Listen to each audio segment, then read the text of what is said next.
Lendo a Bíblia com William Camelo. Dia 11 de maio, 1 Samuel 10, 1 a 11, 15. Samuel pegou uma vasilha de óleo e a derramou sobre a cabeça de Saul. Depois beijou Saul e disse: Faço isto porque o Senhor o nomeou como líder de Israel, sua propriedade especial.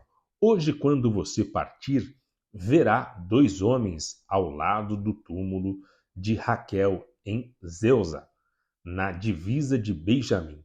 Eles dirão: as jumentas foram encontradas e que seu pai deixou de se preocupar com elas. E agora está preocupado com vocês, perguntando: que farei para encontrar meu filho? Quando você chegar ao carvalho de Tabor, encontrará 3 homens vindo em sua direção. Estão a caminho de Betel, onde vão adorar a Deus. Um deles estará levando 3 cabritos, outro 3 pães e outro uma vasilha de couro cheio de vinho. Eles o cumprimentarão e lhes oferecerão 2 pães que você deve aceitar. Quando chegar a Gibeá Elohim, onde fica o destacamento dos filisteus, encontrará um grupo de profetas descendo do lugar de adoração. Virão tocar harpa, tamborim, flauta e lira e estarão profetizando. Neste momento, o Espírito do Senhor virá poderosamente sobre você e você profetizará com eles. Será transformado numa pessoa diferente. Depois que esses sinais se cumprirem, faça o que tiver de fazer, pois Deus está com você. Em seguida, vá a Gilgal, adiante de mim, eu o encontrarei ali para sacrificar holocaustos e ofertas de paz. Espere lá durante 7 dias até eu chegar e lhe dar mais instruções. Assim que Saul se virou para partir, Deus lhe deu um novo coração, e todos os sinais anunciados por Samuel se cumpriram naquele dia. Ao chegarem a Gibeá, Saul e o servo viram um grupo de profetas vindo em sua direção. Então o Espírito de Deus veio poderosamente sobre Saul e ele começou a profetizar com eles. Quando aqueles que o conheciam souberam disso, perguntaram uns aos outros o que aconteceu com o filho de Quis. Acaso Saul também é profeta? Um dos que estavam ali perguntou: qualquer um pode se tornar profeta, seja quem for seu pai? Essa é a origem do ditado: acaso Saul também é profeta? Depois que Saul terminou de profetizar, subiu ao lugar de adoração. O tio de Saul perguntou a ele e ao servo: onde vocês estavam? Saul respondeu: saímos para procurar as jumentas, mas não conseguimos encontrá-las. Então fomos a Samuel para lhe perguntar onde elas estavam. E o que foi que Samuel lhe disse? Perguntou seu tio. Disse que as jumentas já haviam sido encontradas, respondeu Saul. Contudo, não contou ao tio o que Samuel tinha dito sobre o reino. Algum tempo depois, Samuel convocou todo o povo para se reunir diante do Senhor em Mispa.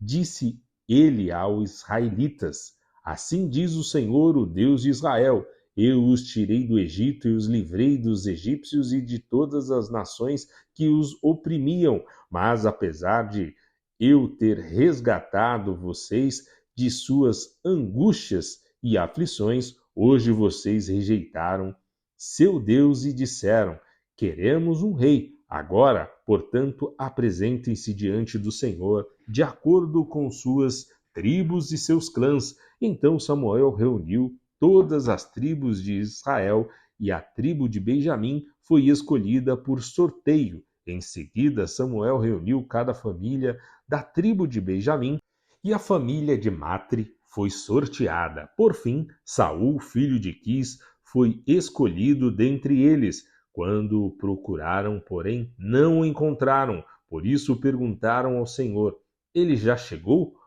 O Senhor respondeu: está escondido no meio da bagagem. Eles correram até lá e o trouxeram. era tão alto que os outros chegavam apenas a seus ombros. Samuel disse ao povo: Este é o homem que o Senhor escolheu para ser seu rei. Não há ninguém semelhante a ele em todo o Israel. E todo o povo gritou: Viva o rei! Então Samuel explicou ao povo os direitos e deveres do rei. Escreveu-os num rolo e o colocou diante do Senhor. Depois mandou todo o povo para casa. Saul também voltou para sua casa em Gibeá, acompanhado por um grupo de homens cujo coração Deus tinha tocado.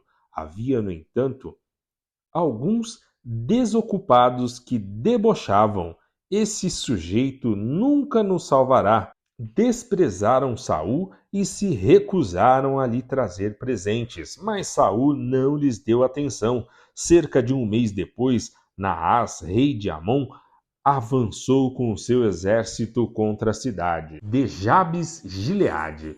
Mas os habitantes de Jabes chamaram: Faça um tratado conosco e o serviremos. Então Naás disse: Está bem, mas só com uma condição: arrancarei o olho direito de cada um de vocês como humilhação para todo Israel. As autoridades de Jabes pediram: Dê-nos 7 dias para que enviemos mensageiros a todo Israel. Se ninguém vier nos salvar, nós nos entregaremos ao rei.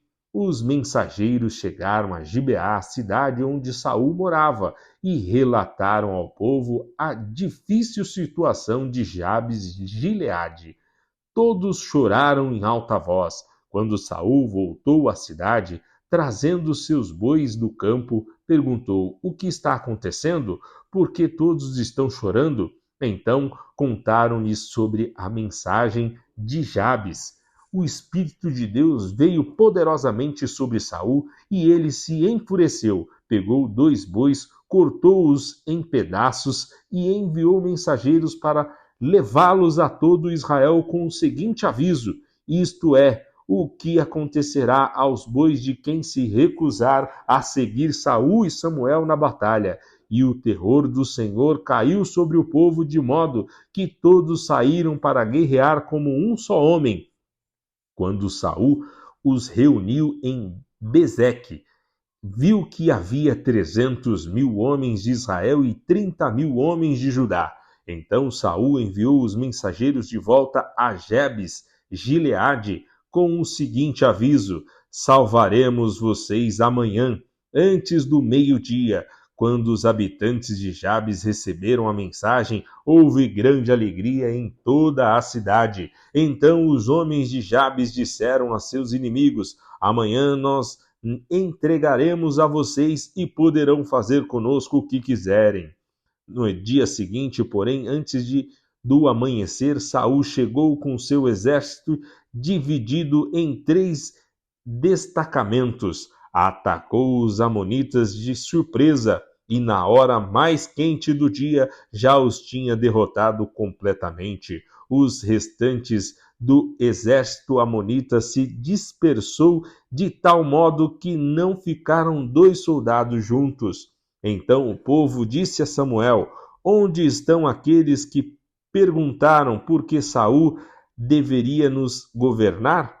Tragam esses homens aqui e os mataremos. Saul, porém, respondeu: Ninguém será morto hoje, pois neste dia o Senhor livrou Israel. Então Samuel disse ao povo: Venham, vamos todos a Gilgal renovar o compromisso do reino.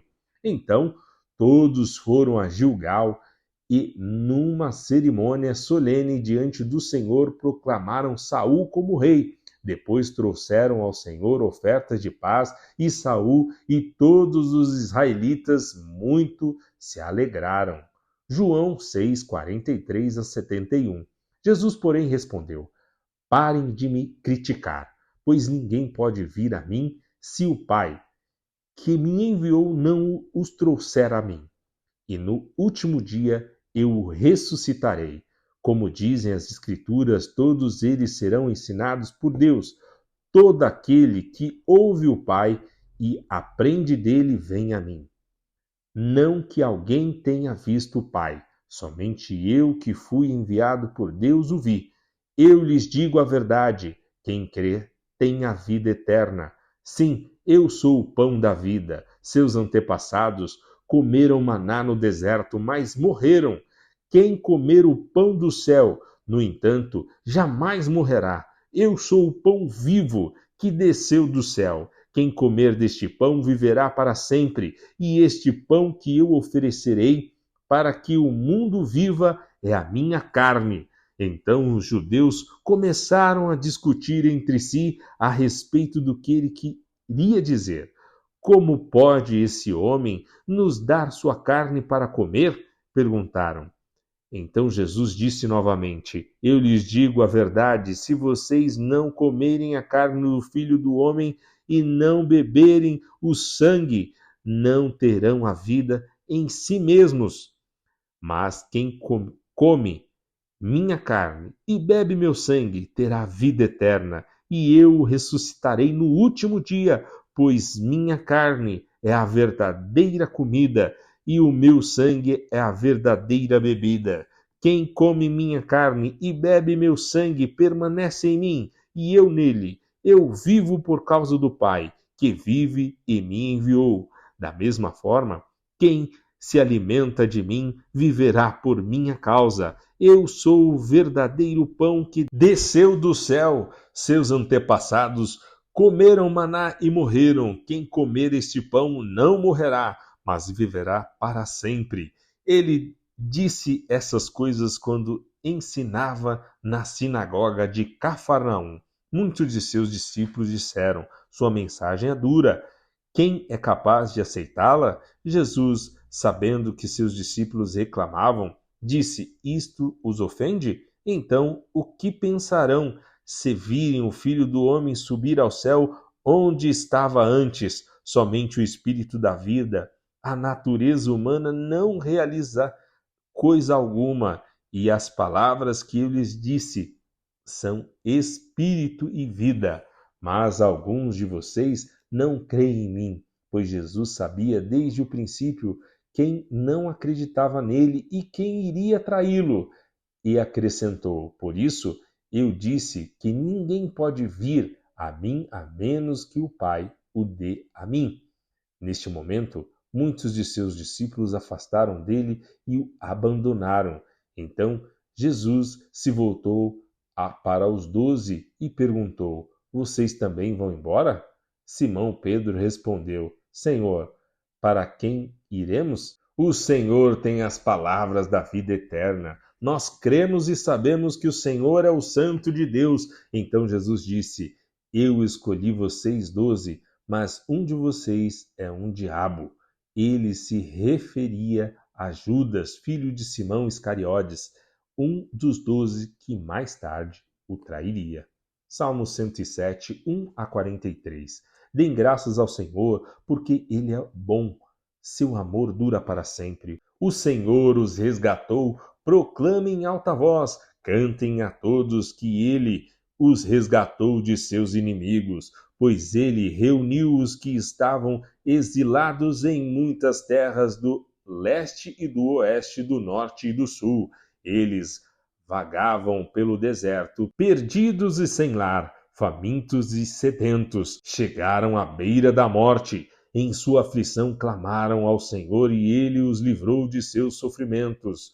Conduziu-os por um caminho seguro a uma cidade onde pudessem morar. Que louvem o Senhor por seu grande amor e pelas maravilhas que fez pela humanidade, pois ele sacia o sedento e enche de coisas boas o faminto. Estavam sentados na escuridão e em trevas profundas, presos com as algemas de ferro do sofrimento. Rebelaram-se contra as palavras de Deus e desprezaram o conselho do Altíssimo. Por isso, ele os sujeitou a trabalhos pesados. Caíram e não houve quem os ajudasse. Em sua aflição, clamaram ao Senhor e ele os livrou de seus sofrimentos, tirou-os da escuridão e das trevas profundas e quebrou suas algemas. Que louvem o Senhor por seu grande amor e pelas maravilhas que fez pela humanidade, pois ele quebrou as portas de bronze da prisão e partiu as trancas de ferro. Foram tolos, rebelaram-se e sofreram por causa de seus pecados. Não conseguiam nem pensar em comer e estavam às portas da morte. Em sua aflição clamaram ao Senhor e ele os livrou de seus sofrimentos, enviou suas palavras e os curou e os resgatou da morte. Que louvem o Senhor por seu grande amor e pelas maravilhas que fez pela humanidade. Que ofereçam sacrifícios de ações de graça e anunciem suas obras com canções alegres. Viajaram pelo mundo em navios, percorreram as rotas comerciais dos mares. Também eles viram as obras do Senhor e suas maravilhas nas águas mais profundas. Por sua ordem, os ventos se levantaram e agitaram as ondas. Seus navios eram lançados aos céus, depois desciam às profundezas, foram tomados de pavor, cambaleavam e tropeçavam como bêbados e não sabiam mais o que fazer. Em sua aflição, clamaram ao Senhor e ele os livrou de seus sofrimentos. Acalmou a tempestade e aquietou as ondas. A calmaria os alegrou e ele os levou ao porto em segurança. Que louvem o Senhor por sua bondade e pelas maravilhas que fez pela humanidade. Que o exaltem em público diante das comunidades e dos líderes do povo. Ele transforma rios em desertos e fontes de água em terra seca, torna a terra fértil em solo inútil por causa da perversidade de seus habitantes. Também transforma os desertos em açudes e a terra seca em fontes de água. Leva os famintos para ali se estabelecerem e construírem suas cidades. Eles semeiam campos, plantam videiras e têm grandes colheitas. Sim, ele os abençoa. Ali criam famílias numerosas e seus rebanhos não param de crescer, mas quando diminuem em número e empobrecem por causa da opressão, da miséria e da tristeza, o Senhor lança desprezo sobre seus príncipes e os faz vagar num deserto sem caminhos. Contudo, livra do sofrimento os pobres e aumenta as suas famílias como rebanho de ovelhas. Os justos verão essas coisas e se alegrarão, enquanto os perversos serão calados. Quem é sábio levará tudo isso a sério, perceberá como tem sido leal o amor do Senhor. Provérbios 15, 1-3. A resposta gentil desvia o furor, mas a palavra ríspida desperta a ira. A língua dos sábios torna atraente o conhecimento, mas a boca dos tolos despeja a insensatez. Os olhos do Senhor estão em todo lugar, observam tanto os maus como os bons.